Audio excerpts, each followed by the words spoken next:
Good afternoon, everybody. I've entitled my talk, Shoulda, Coulda, Woulda, Didn't Damn. We don't want to be saying that too much. I think we shouldn't let a crisis go to waste, and it looks as if we're not. Certainly if they're talking about Havelock in France, we're certainly making the most out of reviewing Havelock. I'm going to talk a little bit about the compliance issues that may come out of the Havelock inquiry. We don't necessarily know what's going to happen yet. But the most important thing is that when we start to make changes and improvements to our system, we make the right changes to the right parts of the system. So I'm going to talk a little bit about some of the science. We've already heard a lot of the science today, so I will probably whiz through quite a lot of that. But it will be very much from a Canterbury perspective where I work. And then I'll talk a little bit about the reality of the bureaucracy that we work within. And finally, I will move on to the reality of the politics that impinges on that bureaucracy that we work with. So you've seen this already. This is basically a diagram of how we become infected from disease reservoirs, which has been pointed out in large part are through animal reservoirs, but can come from many other places. And you've seen this diagram also, where our legislative authority matches the disease pathways. So we have legislation to protect us around our source water, around our drinking water and the treatment process, and around our reticulation system. And there are various people involved at various stages, but so we have a source-to-tap approach. But it does mean we all have to work together very, very closely. We can't just sit in our own particular area. So looking at the kinds of people that work together on drinking water, there's a huge array of people, and this isn't by any means an exhaustive list. This, in large part, comes from the Ministry of Health's view of who should be working there, but there are many others as well that work. So, including groups like NGOs, which we work with, and iwi down in Canterbury. Down in Canterbury, we have the Canterbury Water Management Strategy, which was set up in about 2005 to look at not just how water was distributed amongst those that need it, but importantly the quality of water, which initially you'd be surprised to hear perhaps was left off the draft plans, but got put in. We've also got a drinking water reference group now that works together in much the same way. The question we've got to ask is, after nearly 10 years of the Canterbury Water Management Strategy, where are we? And this is a map that's recently been presented to that group, and you can see that although we had hoped that our nitrates after 10 years might come down a little bit, there's not much sign of that. So we had a target of there being a reduction by 2020, but 71% of our monitoring wells show no reduction in nitrates at all. And as a consequence, we can't really say we've made much progress in terms of nitrates. But that's hardly surprising when you look at some of the other targets that the water management strategy has. And one of them is how much land is irrigated. And indeed, the water management strategy has actually been quite successful in that area. So although by 2040 they want to make sure that nitrates are all groundwater wells are below 50% of the MAV, they're also aiming for 850,000 hectares of irrigated land, and they're well on their way towards that. So what does irrigation do? Well, at least in our part of the world, you can see from this graph that we have more than doubled the number of dairy cattle in our region. We've had a massive explosion of dairy cattle on the back of irrigation schemes that essentially feed those cattle. And as a consequence, we have increasing nitrate levels in our groundwater, which predominantly comes from cow urine. And I think sometimes it's hard to imagine how many cows we've actually got. But if you think we have 1.25 million cows in Canterbury alone, you compare that with the state of Alberta in Canada, where they have 76,000 dairy cattle. They do have a lot more beef cattle in Alberta. They go 1.5 million, as opposed to only 500,000. So we've got, that's about, all our cattle all up is more than 1.75 million. But then let's look at the area that's on. We've got 45,000 square kilometres. Alberta is 660,000 square kilometres. So essentially, you can't quite walk on the backs of cattle from the sea to the Alps, but sometimes you'd be forgiven for thinking that you could. There is a lot of cows in Canterbury, and we've already seen what they produce. And of course, the Parliamentary Commissioner of the Environment has outlined this in a couple of her reports, where she says there's two problems. One is farming intensification, which is more cows per hectare, and also more farms being converted to cows or dairy, so more hectares for the cows. Jan Wright, who is about to be replaced by Simon Upton as the Parliamentary Commissioner for the Environment. Some of you may remember him. And what she has said is the source of nitrogen in our waterways and pretty much in our groundwater, as far as we're concerned in Canterbury, is urine from farm animals. And if you look at what the OECD has said about nitrogen balance, we are bottom of the league in OECD countries nationally. Here's another graph of expansion in Canterbury, but one of the problems around the Parliamentary Commissioner for the Environment's predictions was that she had initially predicted that some of the nutrient loss would be offset by forested land increases. That has not occurred, so the quality of the water has not been mitigated by increasing forests. Moreover, what she has pointed out is that we've heard a little bit about mitigation practices, but even with the best mitigation practices, what we've seen is that it's not enough to keep nitrogen losses constant. And they are increasing even in those farms that are actually doing the job as best as they can. If we look at as parts of our area, we can see that nitrates in the Hinds area, which was some way south of Christchurch, there's been a steady climb through the 21st century. And we now get monitoring data from ECAN, our regional council, who show us where the changes are. And they've managed to categorize nitrate risk in our groundwater from low to high. And this is a map from about 2011 where, predictably enough, there's lower levels of risk around the rivers. Those have gradually disappeared over the years. And the areas where there's high risk have expanded, and there have been a few new ones as well. So by 2015, this is the position we saw.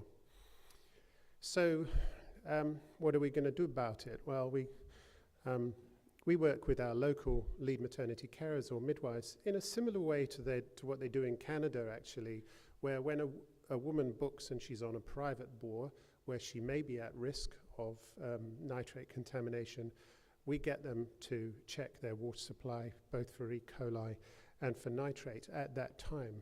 So a leaflet is produced for the mother so she can understand the kind of risks, which are small, but could be very significant for her. And she's encouraged to test her water. And also, we have an electronic system for our primary care providers, which outlines what the patients need to do under those circumstances. And ultimately, if they do have high nitrates, we recommend that they don't use they use only bottled water, not the water from their bores. And of course, the midwives always like promoting that breast is best. This actually is a Chinese advert for milk powder, which one of the ironies of the situation is that there's a lot of milk powder sold to China from Canterbury. Why is it important? Well, I mean, we've heard that nitrates, they're a very small risk. They may be significant from an ecological perspective, but from a health perspective, it's a small but significant risk. But the real reason we're interested is because, as we've heard, microbiological monitoring is intermittent. You don't necessarily get a good picture of what's happening to your catchment, whereas if you measure nitrates, it is the canary in the mine for other contamination, particularly from microbials. And that was outlined by Andrew Ball way back in 2008 as well over, this study actually is well overdue for a review. But of course he pointed out that there was up to about 34,000 cases of waterborne disease a year, and that was likely to be an underestimate. Down in Canterbury, what we can see is that campylobacteriosis rates are much higher in our rural areas, and they're higher compared to the national average. And some of those data you've seen already. I'm not going to talk about Havelock because I wasn't involved, but we very much have dodged a bullet on several occasions down in Canterbury where we have had outbreaks that could have affected people badly. In particular, at the bottom here, the Springston outbreak, which was picked up by an astute health protection officer who noted that 2 cases came out of one very small town. But when we actually carried out a survey of the town and we went and found and talked to people there, nearly half the town had been affected by Campylobacter back in 2008. And there was also one STEC case, fortunately a non-toxigenic case, but that could have been a very serious outbreak. So there's a variety of outbreaks we've faced, many of which have been animal sources, and sometimes they've been from failed treatment. And we've produced our own data on what the effects of land use intensification have led to, and this is one of our local publications, particularly water quality, but there are other downsides to intensification. So when we look at compliance, essentially we've got drinking water assessors who assist the suppliers to deliver the right kind of service. And most of the time as medical officer of health, we stand away from that. And we should stand away from that, because when we're involved, it's when we're moving up to using more forceful measures such as compliance orders or even prosecution. And that's expressed in this diagram, which comes from South Australia. So there'll be some water suppliers who might be deliberately criminal, probably very rare, but others who are just careless, or I like the way they use the term chancer here. But then there'll be others that work quite well. But we need to have a balanced approach to the way we assure compliance and how we enforce compliance. Theodore Roosevelt said, famously, "Speak softly and carry a big stick."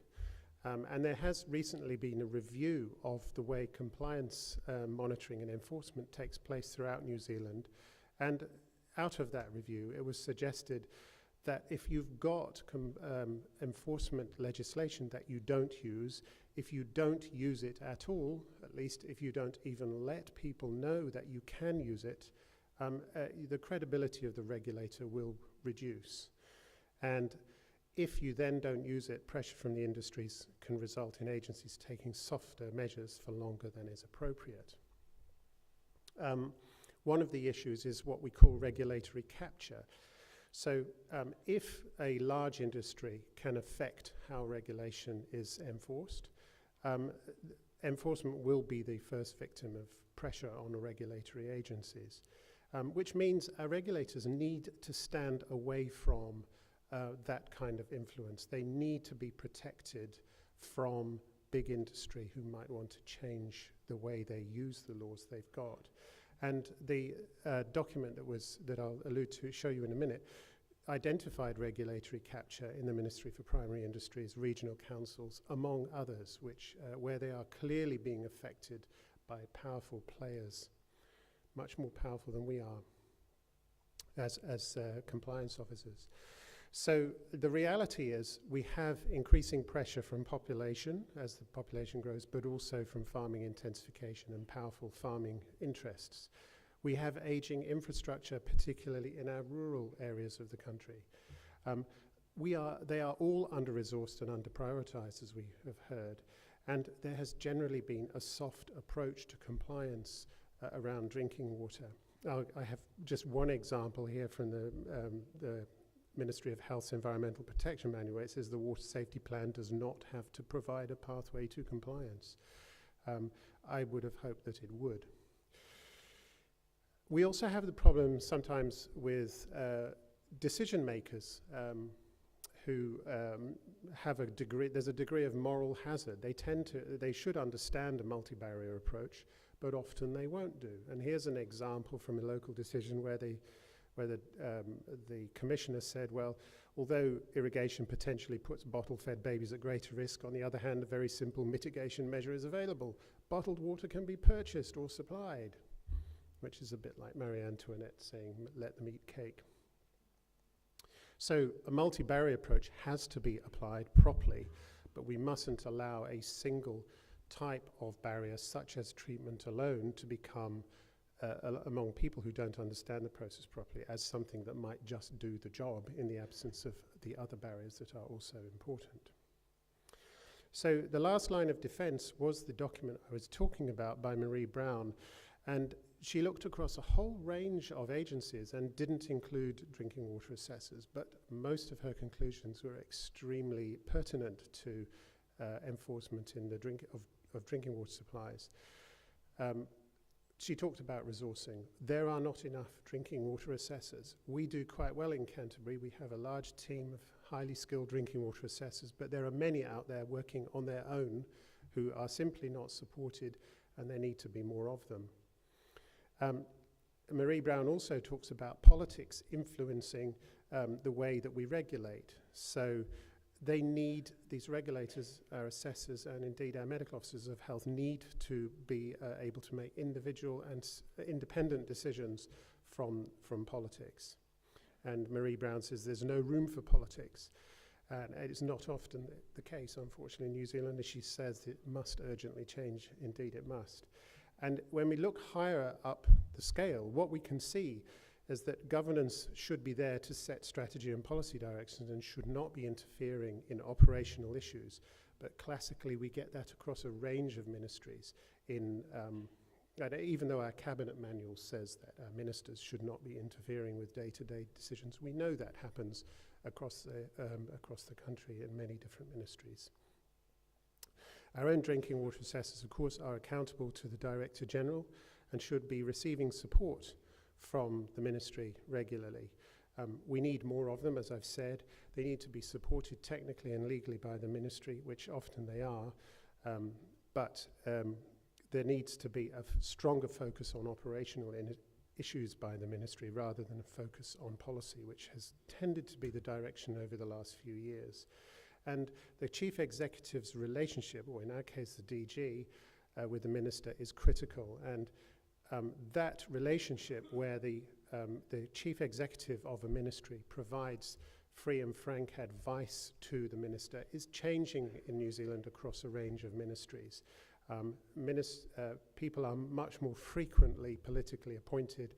They're put there to agree with the minister rather than to tell the minister the things the minister doesn't like to hear. And at the same time, the acceptance of professional contributions can often be a victim of that kind of thinking. So from the bureaucratic reality, we go to the political reality, which is across the whole of government for at least 20 years. So it's not a party political issue. It's been going on for a very long time. There's increasing political appointments. Often operations are subsumed by policy. Ministries have replaced departments, and ministries traditionally focus on policy rather than operational issues. And there's been regulatory capture at a very, very high level. And so we have a loss of independence of our regulators. And a softly approach was talked about a lot during the Havelock North inquiry. Why are we not supported in our desire to issue compliance orders when we want to? And why do we consistently get under-resourced? The effect is a subtle one, and it's not a blame of any particular individual.